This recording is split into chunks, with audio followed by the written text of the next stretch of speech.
never that pleasant to talk about the negative, but we got to talk about it because life is part negative. These attitude diseases are like weeds that grow in the garden.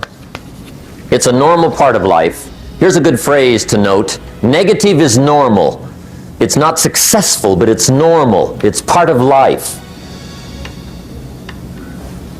And here's the next key, in my opinion. You must learn to handle the negative. Don't ignore it. Handle it. The minute you were born, you got involved in the war between good and evil, between darkness and light, between negative and positive. Now here's the good news about the war between good and evil. Evil is no match for good, but good must be active. The war between good and evil, the weeds. You got to make sure you recognize the negative, handle it, deal with it, and then go on. Let's make a list of the diseases of attitude that can wreck all your chances to do well. One of the words that destroys everything is called neglect. Neglect. And I found this out. A week of neglect could cost you a year of repair. It isn't worth it. So what to be on the lookout for? Here's the list. If you were making it, you'd have the same list I've got. Attitude diseases. Number 1 is indifference. The shrug of the shoulder. The guy's not even concerned. He's just drifting. This is called the mild approach to life. A disease known as mildness.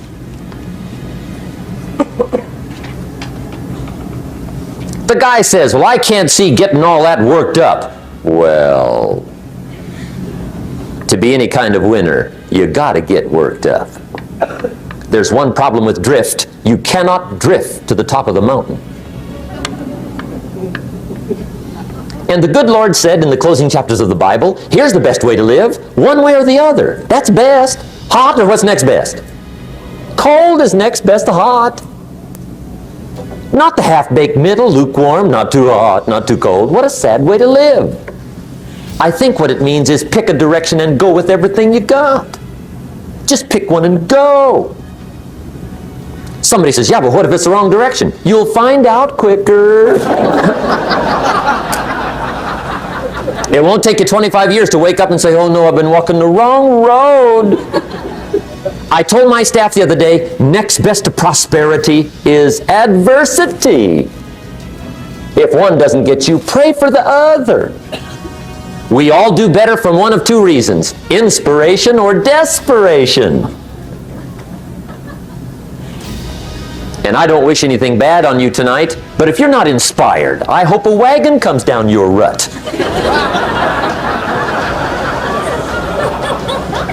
Whatever it takes to get you to try harder, read more, set your goals, and go for it. Somebody asked me one time, what quality would I pick if I wanted to work with somebody? And you know what I picked first? Number 1, strong feeling. Please, number 1, give me somebody that feels strong. About most anything, I don't even care. Just so they believe it. Even if they disagree with me. Wonderful. Just so they disagree vigorously. Here's the key to the good life. Learn to put everything you've got into everything you do. Whatever you are doing, pour it on. It will quickly open up into opportunity or quickly disclose to you that you ought to be doing something else. The delusion is, if I had a better job, I'd really pour it on. See, that's delusion. Wherever you are, pour it on. Don't give somebody half a job for a day's pay. Pour it on. See, that'll help change your life. Get rid of this disease. Here's the next attitude disease, indecision. Mental paralysis.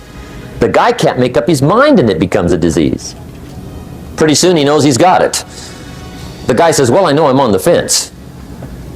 But he says, what if I get off on the wrong side? Listen, after a while it doesn't matter. Just get off. Any side will do. A life full of adventure is a life full of many decisions. The ones that turn out to be wrong give you better experience to make better decisions. So don't see how many decisions you can get out of, see how many you can get into. That's where the adventure is. So shake off this disease, indecision. The next one is doubt. Doubt's like a plague. And one of the worst is self-doubt. There are many, but that's one of the worst. The guy doubts himself, doubts if it'll last that long for him, doubts if he can do that well, doubts if he can make that much, doubts if he can accomplish all that. A chronic, excellent self-doubter. You can imagine what damage that does to your future. So here's the key. Turn this coin over and become a believer. And there's many things to believe in. One of the majors is yourself. The understanding of self-worth is the beginning of progress. Now, if those three don't get you, this one will. Worry. That's a devastating disease. Worry. Worry causes health problems, social problems, personal problems, family problems. It's devastating. Worry long enough, it'll drop you to your knees. Could reduce you to begging.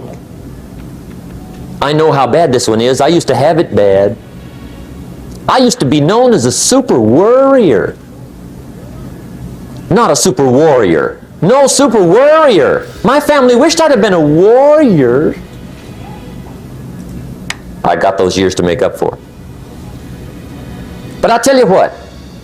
My advice to you is do what I finally did on worry. Give it up. Who needs it? I'm not saying it's easy. I'm saying it's worth it. It took me almost 1 year to kick the worry habit, and it was not an easy year. It was one of the toughest years I ever spent, but I finally got that monkey off my back. And I discovered you could live the most incredible life free of worry. Not free of challenge, not free of difficulty, free of worry. I learned how to do it, and you can. Here's the next attitude disease. Over-caution. Some people never will have much. They're too cautious. Now, you can also be too reckless, but you can also be too cautious. This is called the timid approach to life. And my caution was always the risk. Risk used to drive me right up the wall. I used to say, what if this happens? It's called the language of the poor. What if this happens? And on top of that, if this was to happen, look at the fix I'd be in. I better not try.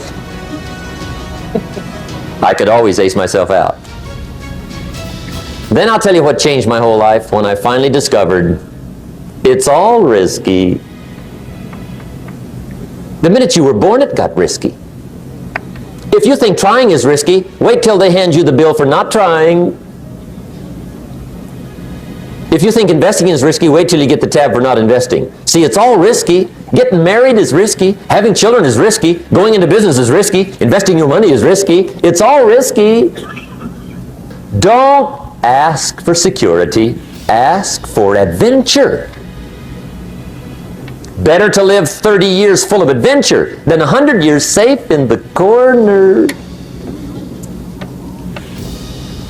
And see, it's not important how long you live. What's important is how you live. The next one is pessimism. Pessimism, the deadly disease of always looking on the bad side, the problem side, the difficult side, checking all the reasons why it can't be done. The poor pessimist leads an ugly life. He doesn't try to figure out what's right. He tries to figure out what's wrong. He doesn't look for virtue. He looks for faults. And when he finds them, he's delighted. How ugly. This is the poor guy who looks through the window, doesn't see the sunset. He sees the specks on the window.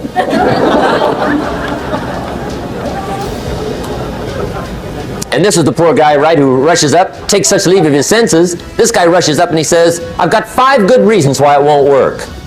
He's so dumb he doesn't know. All he needs 1. He's got 5.